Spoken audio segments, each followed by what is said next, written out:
오늘은 우리 교회가 휴스턴에서 난민 선교하시는 우리 주영국 선교사님, 주성국 선교사님 돕기 위해서 단기 선교팀을 파송하는 주일입니다. 그래서 성경에서 최초로 이방인들을 향한 선교팀을 파송하였던 안디옥 교회의 바울과 바나바 파송 장면이 나오는 오늘 본문을 잠시 상고하고자 합니다. 안디옥 교회가 어떻게 시작되었는가에 대해서는 11장 19절로 26절에 기록되어 있습니다. 스데반의 일로 일어난 박해를 피해서 시리아의 안디옥까지 피난 온 예루살렘의 성도들은 유대인들에게만 복음을 전했습니다. 그러나 구브로와 구레네에서 온 성도들은 안디옥에 있는 헬라인들에게도 복음을 전했습니다. 주의 손이 그들과 함께 하셔서 수다한 이방인들이 믿고 주께로 돌아왔습니다. 이 소식을 들은 예루살렘 교회가 바나바를 안디옥으로 보냅니다. 바나바는 안디옥에 가서 바울을 찾아갔습니다. 바울은 그때 아직 사울로 불리고 있었죠. 갈라디아서 1장 17절로 18절에 보면 바울은 다메섹 도상에서 예수님을 만난 다음에 그 다음에 10년 동안 활동을 하지 않았습니다. 처음 3년은 아라비아 사막에 가서 지냈다 그렇게 말하고 그 다음에 고향으로 가서 소아시아 다소 자기 고향에 가서 7년을 지냈습니다. 그래서 10년 동안 활동을 하고 있지 않던 어떻게 보면 준비를 하고 있었던 이 사울을 바나바가 찾아가서 안디옥 교회로 데려온 것입니다. 그래서 같이 동역을 하게 되었습니다. 바울과 사울 두 사람이 안디옥 교회에서 1년간 가르쳤고 안디옥 교인들은 세상 사람들로부터 처음으로 크리스찬이라는 일컬음을 받게 되었습니다. 그처럼 안디옥 교회는 처음부터 이방인들을 선교하면서 생긴 교회입니다. 처음부터 구브로라는 지중해 키프로스 섬이죠. 구브로에서 온 사람들, 또 아프리카 북단에 있는 키리네라는 도시, 성경에 구레네라고 나옵니다. 이 구브로와 구레네에서 온 유대인 출신 기독교인들이 헬라인에게 복음을 전하면서 시작되었습니다. 그리고 안디옥 교회는 바울과 사울을 이방인을 향한 선교사로 파송했고 그들은 선교 여행 후에 안디옥 교회로 다시 돌아와서 선교 보고를 하고 또 재충전한 다음에 다시 또 2차, 3차 선교 여행을 떠나는 것을 볼 수 있습니다. 영국의 성서학자인 하워드 머셜은 그의 사도행전 주석에서 오늘 본문에 대해 이렇게 말했습니다. 이 본문의 중요성은 해외 선교가 개별적인 개인들에 의해서가 아니라 어떤 특정 교회의 대표들에 의해서 수행되었고 또 그 선교가 박해의 부산물로 우연히 시작된 것이 아니라 성령의 지시를 받은 교회의 신중한 결정에 의해서 시작된 최초의 사건을 기록하고 있는 데 있다 이렇게 말했습니다. 다시 말해서 지금까지는 개인적인 전도는 있었지만 교회 차원의 선교는 없었다는 것입니다. 그런데 이제 이 안디옥 교회가 역사상 처음으로 성령의 인도하심을 따라서 바울과 바나바를 선교 활동을 위해서 파송하기로 결정했던 것입니다. 그런 의미에서 이 안디옥 교회의 선교사 파송 사건은 사도행전의 분수령을 이루는 것이고 여기서부터는 이제 사도행전이 바울의 선교행전이 되는 것입니다. 선교는 예수님이 교회에 남기신 지상 명령입니다. 마태복음 28장 19절로 20절에 보면 너희는 가서 모든 족속으로 제자를 삼고 아버지와 아들과 성령의 이름으로 세례를 주고 내가 너희에게 분부하고 가르친 모든 것을 가르치고 지키게 하라 이렇게 말씀하셨습니다. 또 마가복음 16장 15절에서도 너희는 온 천하를 다니며 만민에게 복음을 전파하라 그렇게 명하셨습니다. 사도행전 1장 8절에도 오직 성령이 너희에게 임하시면 너희가 권능을 받고 예루살렘과 온 유대와 사마리아와 땅끝까지 이르러 나의 증인이 될 것이다 이렇게 말씀하셨습니다. 증인은 헬라어로 마르투스인데 영어로 순교자를 뜻하는 마터가 거기서 나왔습니다. 초대교회 당시에 증인이 된다는 것은 곧 순교자가 되는 것을 뜻했습니다. 한국에 처음 온 선교사들도 죽음을 각오해야 했습니다. 한국에 처음 들어온 선교사가 토마스 선교사입니다. 그는 24살의 청년이었습니다.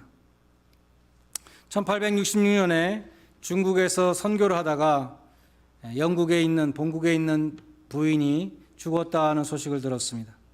선교를 계속 해야 할지 아니면 영국으로 돌아갈 것인지 하나님께 기도하는 중에 한국에서 온 천주교인 두 사람을 만났습니다. 김자평과 최선일인데 그들로부터 지금 한국에는 복음을 듣지 못하고 죽는 사람들이 너무나 많다, 이런 이야기를 들었습니다. 이 말을 들은 토마스 목사는 영국으로 가는 것을 포기하고 미국의 군함 제너럴 셔먼호를 타고 대동강으로 들어오게 됩니다. 평양감사 박 교수는 결사 항전을 해서 배에 불을 질렀습니다. 토마스 목사는 구사일생으로 헤엄을 쳐서 대동강의 양각도에 올라왔지만 그를 기다리고 있는 것은 망나니의 칼이었습니다. 박춘권이라는 망나니가 춤을 추다가 토마스 목사의 목을 내리쳤습니다. 토마스 목사는 죽기 전에 중국에서 왔기 때문에 중국 성경을 한 권 던졌습니다. 땅에 던지고 순교했습니다. 그가 한국에 와서 한 일은 성경 한 권을 땅에 던진 것밖에 없었습니다.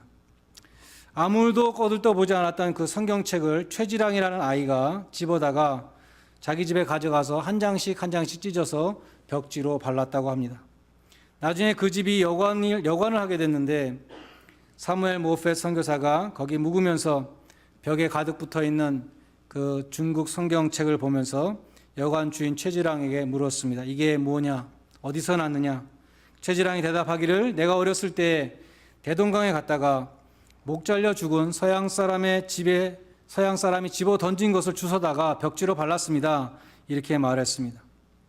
그는 모펫 선교사의 전도를 받고 한국 최초의 장로가 됐습니다. 그런가 하면 토마스 목사의 목을 쳤던 망나니 박춘권도 깡패 출신의 김익두 목사님의 부흥에 참석했다가 회개하고 자신의 집을 바쳤고 후에 역시 장로가 되었습니다. 토마스 목사가 한 일은 와서 성경책 한 권을 던진 것밖에 없었습니다.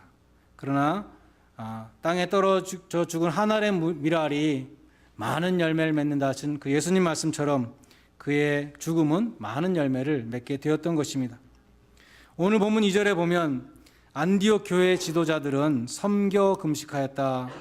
여기 섬겼다는 것은 예배 드렸다는 뜻입니다. 영어 단어로도 서비스, 예배를 서비스라고 그러죠. 여기 섬긴다는 단어 헬라어로는 레투르기아인데 여기서 예배를 뜻하는 리터지가 나왔습니다.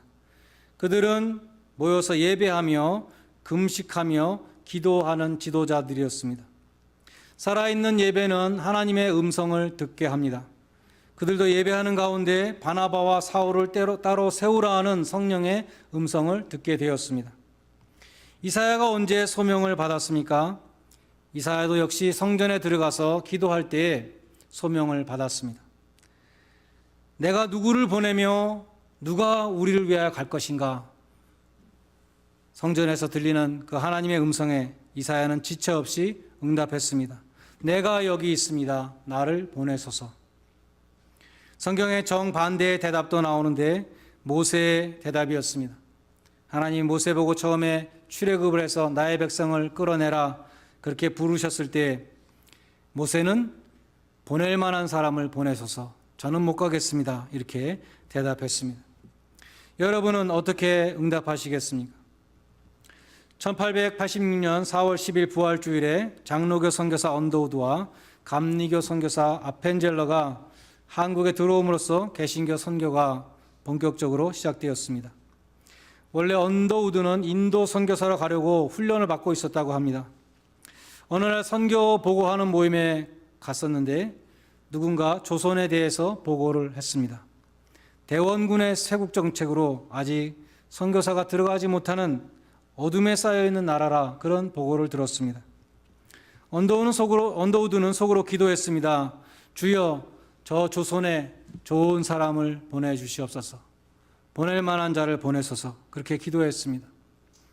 그렇게 기도할 때 성령께서 마음에 도전을 주셨습니다. 너는 왜 네가 가지 않고 다른 사람 보고 가라고 하느냐? 네가 가라. 그때 언더우드는 그러한 마음 하나님의 부르심으로 인정하고 한국으로 오게 되었다고 합니다. 그런데 언더우드보다 훨씬 더 이전에 1812년에 버마로 들어간 선교사가 있었습니다. 그는 브라운 대학을 16세에 입학해서 3년 만에 수석으로 졸업한 수재였습니다. 그는 목사의 아들이었지만 대학에서 친구를 만났는데 자연신론의, 영어는 디이즘이라고 그러죠. 그런 철학에 심취했던 친구의 영향을 받아서 믿음을 버렸습니다. 근데 놀라운 것은 나중에 그 친구 때문에 다시 믿음으로 돌아오고 주님께 헌신하게 됐다는 것입니다. 그는 졸업 후에 집을 떠나 여행을 하게 되었는데 어느 날 시골 여인숙에 묵게 되었습니다. 옆방에서 어떤 사람이 계속해서 죽어가는 신음소리를 내고 있었습니다. 밤새도록 들려오는 그 남자의 그 끊임없는 신음소리로 인해서 그는 한잠도 잠을 잘 수 없었습니다. 그러면서 이런 생각을 했습니다. 저 죽어가는 남자는 죽을 준비가 되어 있을까? 그는 죽은 다음에 어디서 영원한 시간을 보내게 될까? 그는 그리스도인일까? 아닐까? 그는 하늘나라에 대한 소망을 갖고 있을까? 그렇지 않으면 그는 어둡고 낮은 지옥으로 떨어지려는 그 절벽의 가장자리에서 지금 떨고 있는 죄인은 아닐까? 그처럼 죽음 이후에 대해서 생각하고 있는 자신을 발견하고, 내가 이런 생각을 하는 것을 그 친구가 알면 나를 얼마나 우습게 볼 것인가, 비웃을까, 그런 생각도 하였습니다. 그러나 다음 날 아침에 여관 주인으로부터 옆방 사람이 죽었다는 그 이야기를 듣고 그 사람의 이름을 물었을 때에 그가 들은 대답은 너무나 충격적인 것이었습니다. 그는 바로 자신의 믿음을 파괴시켰던 그 친구였던 것입니다. 어떻게 이런 일이 있을 수가 있는가? 바로 그가 죽은 것입니다. 그는 이제 버려졌다. 그는 버려졌다. 버려졌다. 그러한 외침이 그의 뇌리 속에 파고들었고 그의 귀에서 떠나가지 않았습니다. 그의 마음속에 큰 소리로 메아리치고 있었습니다. 그는 여행을 중단하고 집으로 돌아와서 앤도버 신학교에 입학했습니다. 그리고 그의 인생을 주님을 위해 바치기로 결심하게 되었습니다. 그가 그동안 꿈꿔왔던 모든 것들, 명예를 얻고 세상의 인정과 칭찬을 받으려는 마음을 버렸습니다. 이제 그의 유일한 목표는 오직 주님을 기쁘시게 해드리기 위해서 자신을 바치는 것이었습니다.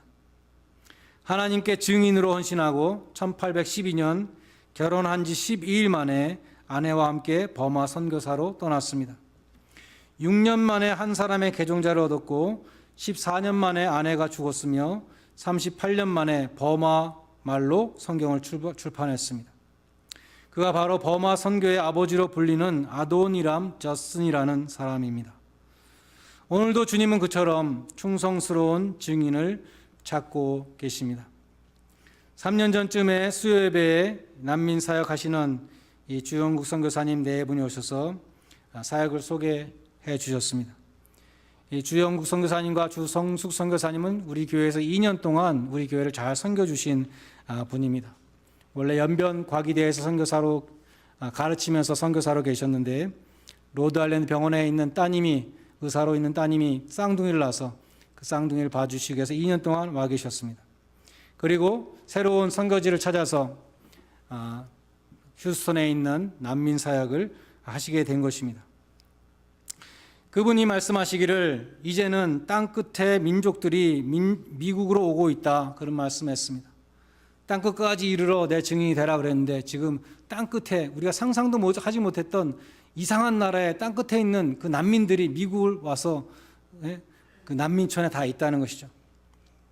신학교에서는 이미 30년 전부터 글로벌 시대에는 선교의 패러다임 시프트가 일어난다는 이야기를 많이 했습니다. 미국 선교사가 땅끝, 한국은 파리스트 극동이라고 그랬죠.